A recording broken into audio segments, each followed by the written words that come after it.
ক্ষমতায় যাওয়ার আগেই বিএনপির বিরুদ্ধে ফ্যাসিবাদী আচরণের গুরুতর অভিযোগ উঠেছে।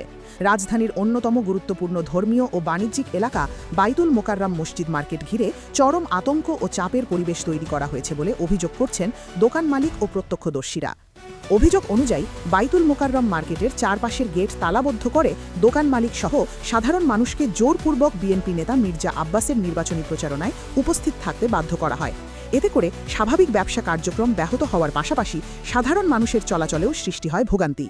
স্থানীয়দের দাবি, ক্ষমতায় যাওয়ার আগেই এ ধরনের শক্তি প্রদর্শন ও চাপ সৃষ্টি ভবিষ্যৎ নিয়ে উদ্বেগ বাড়াচ্ছে।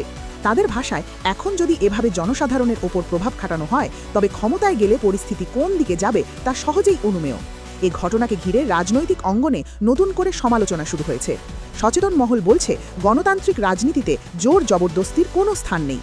বিষয়টি নিয়ে প্রশাসনের ভূমিকা এবং সংশ্লিষ্টদের জবাব এখন সময়ের দাবি।